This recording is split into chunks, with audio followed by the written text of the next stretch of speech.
All right.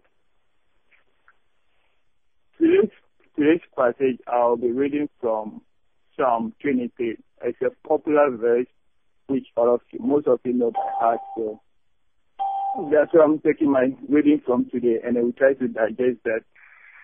Okay, so let me go ahead. Title is The Lord is my shepherd. The Lord is my shepherd, I shall not want. He makes me to lie down in green pastures. He leads me beside the still waters. He restores my soul. He leads me in the path of righteousness for his name's sake. Yea, though I walk through the valley of the shadow of death, I will fear no evil. For thou art with me, thy rod and thy staff, they comfort me. Thou prepare a table before me in the presence of my enemies. Thou anoint my head with oil, my cup runneth over. Surely goodness and mercy shall follow me all the days of my life, and I will dwell in the house of the Lord forever. Amen. Amen. All right, as I said earlier, this is a very popular verse, and most of you say this by heart. But I don't know how many of you have actually taken your time to really digest the words that King David is trying to emphasize in this particular passage. All right, tending a sheep is an arduous task because sheep are one of the world's most damaged animals. They have a tendency to go astray. They can fall into ditches. They eat the wrong food. And because of this, a shepherd has to be always watchful, making sure that the sheep are safe. And if they're in danger, he fights to protect them. This is how the Lord looks after us. He watches over us during the day, and he watches over us at night as well. He's always watchful, so that if something dangerous comes close to us, he can protect us, just like a shepherd does to his flocks. Another significant thing a shepherd does is to make sure his sheep gets enough food to eat. He leads them to a place where there is enough grass so that the sheep can graze and more water for them to drink. So just as a shepherd feeds his flock, so to the Lord feeds us. The Lord is our shepherd. Just as a shepherd will lead his sheep to food, so that the Lord feeds us all the time. Okay. Now, King David said, "The Lord is my shepherd, I shall not want." What does he mean by this? He said, "The Lord is my shepherd, I shall not want." What does he trying to declare? What King David was saying, "The Lord is my shepherd, I shall not want." Beloved, we all have been seeking for security ever since we were born. We used to be close to our mothers just to seek for security. Remember when we were kids?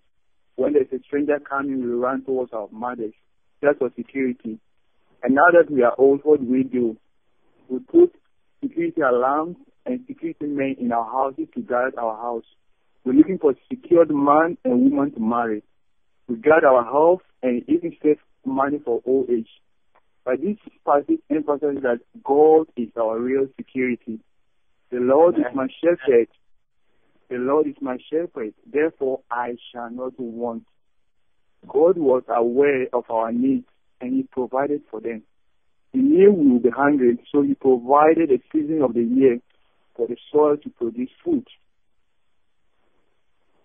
Now, when you read Matthew chapter 6, verse 8, Jesus says, "Do not be like them, for your Father knows what you need before you ask." He provided for us our needs even before we ask him. And in Psalm 37, verse 25, David says, "I was young, and now I am old. Yet I have never seen a righteous forsaken or their children begging for bread." That is another way of saying that God will take care of us. Amen. All right. I remember watching this movie in which a CEO of a company employed his own son as a messenger in the company. This boy ran errands across the department from the secretary to the managers of the company. And nobody in the company knew the boy to be the son of the CEO. So he joined in gossips and get to know every client and every worker in the company, including their attitude towards the company and then the CEO. Wow. Then after some period of time, the CEO calls a general staff meeting and announced that he was retiring and that his son was taking over from him. Beloved, at one point in time in our life, God made us to be like this boy. The Lord made us to lie down just like this boy. This boy was just a mere messenger in the company. You may be going through some valley of shadow of death in your life. It could be sickness. It could be your finances. It could be immigration status. It could be your education issues. It could be joblessness. Or maybe you're having issue with your children. They are going wayward. And you have a problem with your spouse. My brother, my sister, there's no need for grumbling. And there's no need comparing yourself to anybody now. Because God makes it so. It is God's doing that it should be so. At one time, this boy was in a situation. He was very confused and disappointed as to why his own dad made him a mere servant in the company. Beloved, his time came when he became the CEO after his dad.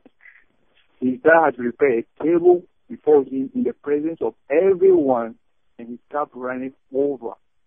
He's not a CEO, so his cup ran it over. And so will the Lord restore you too.